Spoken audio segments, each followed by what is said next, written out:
Coming up next on the Jeff Crilley Show, it is, of course, National Breast Cancer Awareness Month, and this year is more important than ever because so many women either missed or skipped their mammography. We'll be talking about that with some national experts next.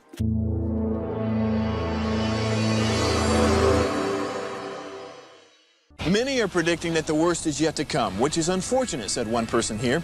Until now, they've enjoyed the reputation of being the nation's icebox. Watched a burglar in his home this morning by webcam. As a journalist of over 25 years, stories are what make my world turn. Reporting live from the Dallas newsroom tonight, Jeff Crilley, Fox 4 News. But in 2008, I took the jump from my familiar life and started a PR firm from my home. We're talking about anyone with a camcorder like the one I'm using becomes a television network. We started slowly growing the company, and we now have over 100 clients, and we've branched into the world of live digital broadcasting. I now own 8 different TV studios and have a huge team, and the stories that I now get to share are sometimes the most important of my life. Life has a funny way of coming around full circle. This is the Jeff Crilley Show. Every October, it's National Breast Cancer Awareness Month, and women, you should go out and get checked. And this year, it's more important than ever because so many women put off, because of COVID, their appointments, and it can make the difference between life and death.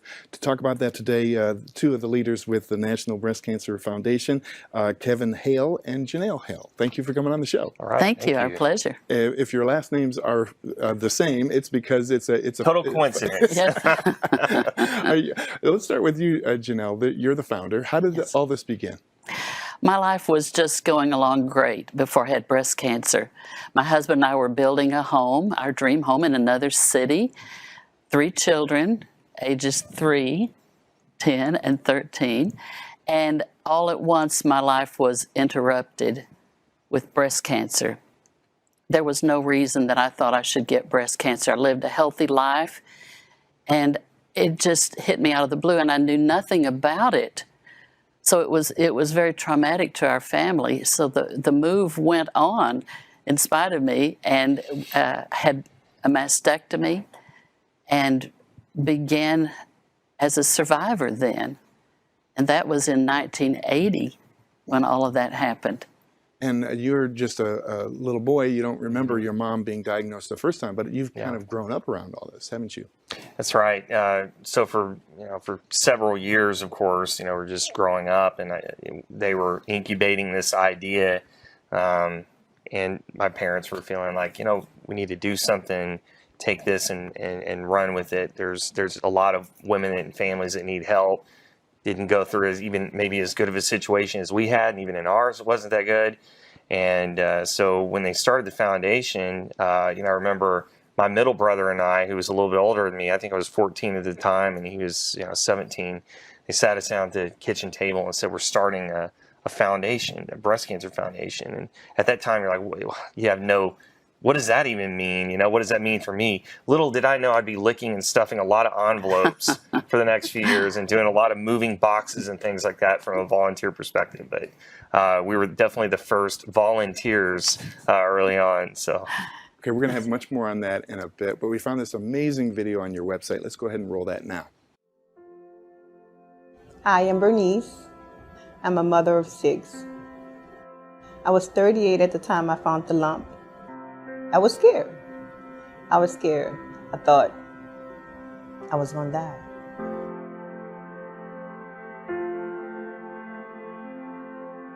I was 34 years old when I was diagnosed with breast cancer, the mother of 3 young children. My breast cancer was detected early, and I had insurance to cover all of my medical expenses. However, I realized there were women that were not as fortunate as me. That's why we founded National Breast Cancer Foundation. To reach that woman that didn't even know that early detection would save her life. To help the woman that had just found a lump like I did, and she didn't have the money to pay for it. And to help the woman that had just been told she had breast cancer, but she had no place to turn. While I was in the hospital, my daughter was going to a prom and not being able to see her all.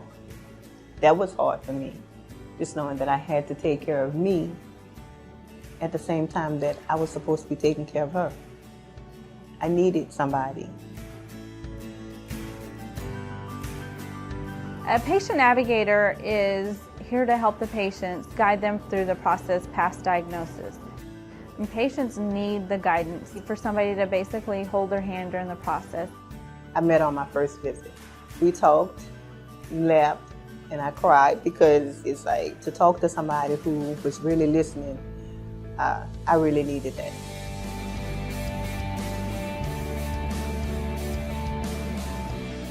National Breast Cancer Foundation funding, patient navigation, it's helped make vast improvements. We've decreased the no-show rate for appointments and biopsies, and we've also decreased the wait time from the initial screening mammogram to their follow-up visit, which is their diagnostic mammogram. Hope I have plenty of hope. I just want to be better. I want to be different. I know I'm going to be a new person inside out, especially after chemo. So I just have a different attitude. Breast cancer has come so far. So I'm looking to win.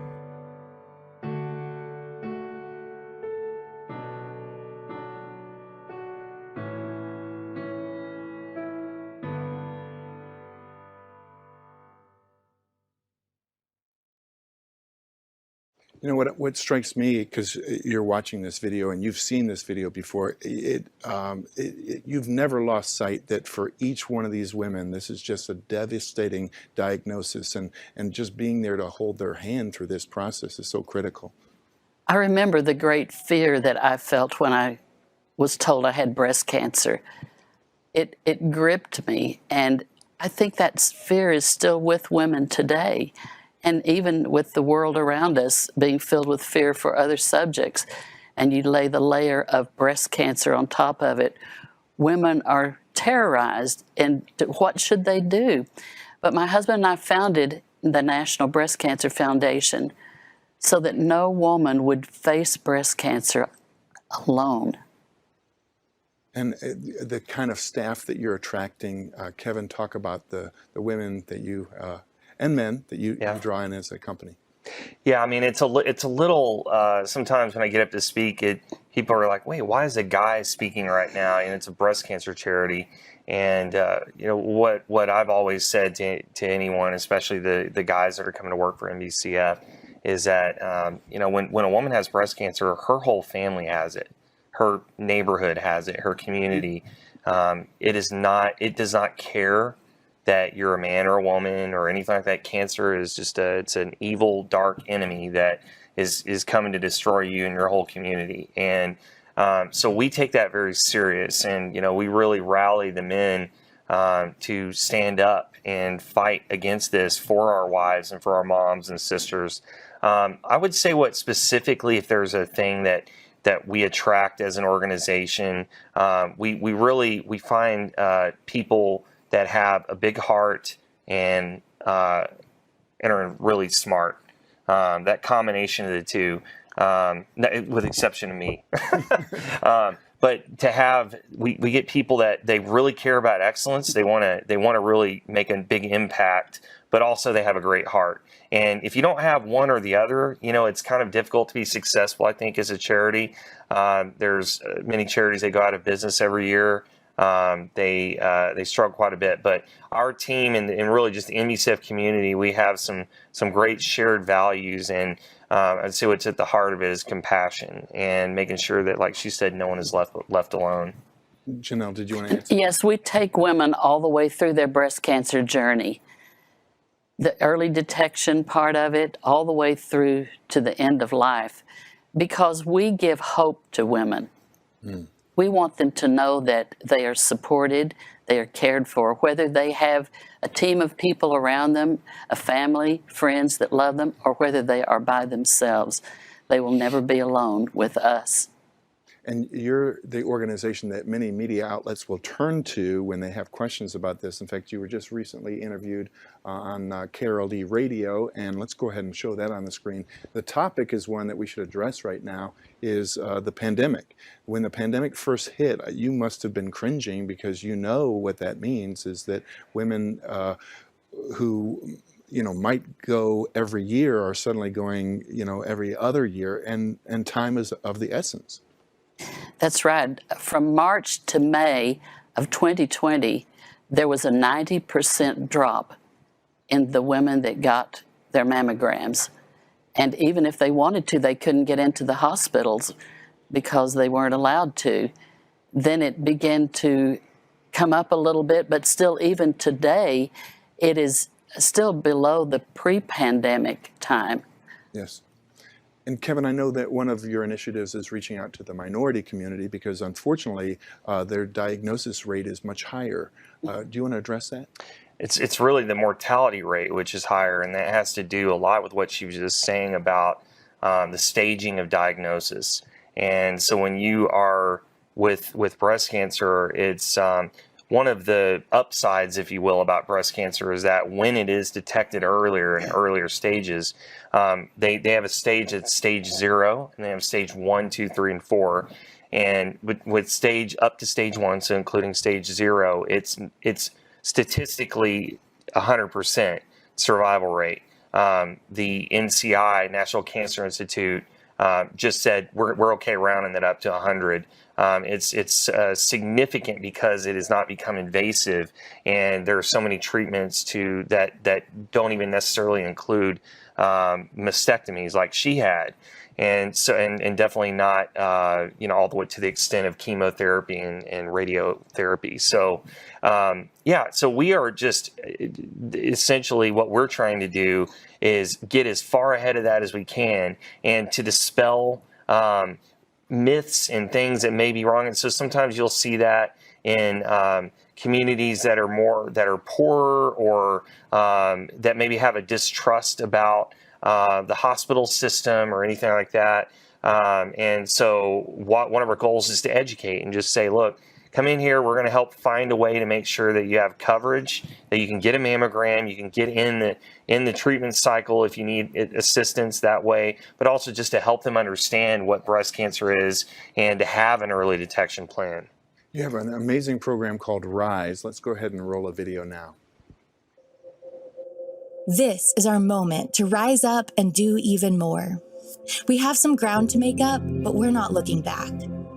We're moving forward together and asking the questions that will help us get there. Where might we go if every woman had access to the care and screening she needs? What might the future look like with more education, more screening, more health equity? How might the story change if we all gave a little of our time, our resources, our energy? Together we rise. It's time to rally in screening everyone. It's time to rally in serving everyone. It's time to rally in supporting everyone.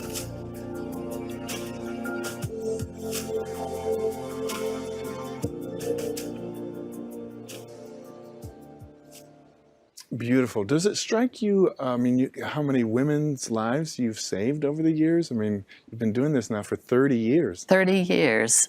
Sometimes I just get amazed and so happy that we have been able to reach women. Jeff, you have to understand, when I had breast cancer, there was no internet. So where do you get knowledge if you don't have the internet? I can't even imagine going through a day without it now. But it was your doctor. That's where you found out whatever you needed to know, and you had to know the right questions to ask. So that was a great disadvantage, and one of the reasons that we founded the National Breast Cancer Foundation, so that women would have access to knowledge. They would have good, sound knowledge, and with an organization that cared about them, that provided support with our online support services. We have amazing support services that go even for our metastatic patients, which are end of life. But this thread of hope is always going through it, that we're just not a clinical organization, but we give hope and support to them.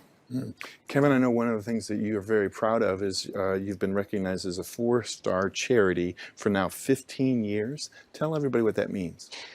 Well, Charity Navigator, Better Business Bureau, there are several ratings engines for charities, and They go through and they look at your financials. You know, in the nonprofit world, we use what's called 990s. That's what we file every year to make sure that our numbers are out there, because we are essentially owned by the public. And so for charities, you know, this is the closest you're going to get to having like a report card. And, you know, we take that very serious in making sure that we strive to do as well as we can. We certainly always are as transparent as possible. But depending on the year, you know, many charities, as you've seen, they've had a dip in revenue and funding because of COVID, if they're very event-heavy type of fundraising. And so when you look at them, I have a lot of compassion for charities who are struggling during this time to raise funds, because it may reflect on them having a lower score, you know, essentially making it look like they're not good stewards, even though that may not be the case at all. But we've been very fortunate and very blessed that our funders, our major donors, or the companies we work with have really rallied on our behalf in the last couple of years to make sure that our funds are not dried up, so that we can continue to fund all these programs. And that's allowed us to have a 4-star rating, which is, again, just really to say you can trust us, you know, in the public. We encourage people to go out and look. If you're going to be donating to any organizations, just go in there and take a look and see if, first of all, if their mission aligns with what you believe in. You can look up all of the percentages and things like that, and salaries and whatever else, and see how that strikes you, and then make an informed decision on who you want to donate to. Janelle, we'll give you the final word. What's a pressing need right now? Is it donations? Is it volunteers? How can people help? I think donations are a great way to help, because we have so many programs in place that are ready for funding. We have a network of hospitals across the nation that we work with, who we give grants to for the women to get mammograms. And hospitals are begging us to give more. They are having more and more issues with it. And we really believe in supporting a medical facility, not just a one-time throw something at them, but developing a program with them. So donations is important. The support and volunteerism is so great. We have great volunteers now, and we really appreciate that. We appreciate people stepping in and helping us, because the women that missed getting their mammograms are now being found at a later stage, and that means possibly even death for some of them. So we encourage women to get their mammograms, and those that love women to help them to do that. Did you ever think this little nonprofit you started at the kitchen table would be around 30 years later and be so big and all-encompassing? You know, it's so wonderful, because I would never have started it had it not been something that God dropped in my heart. Mm. Beautiful. And when He does, I mean, after all, the creator of the universe can come up with a lot of good ideas, as long as we take care of what He gives us. Wow. Well, thank you for sharing your gifts with the world and all of the women's lives that you've changed and blessed. Thanks, both of you. We're going to end with the website so everybody can get in touch and donate. It's nbcf.org, the website. Kevin and Janelle Hail, thank you for coming on the show. Thank you. Thank you. You bet. And that's it for now. We'll see you next time.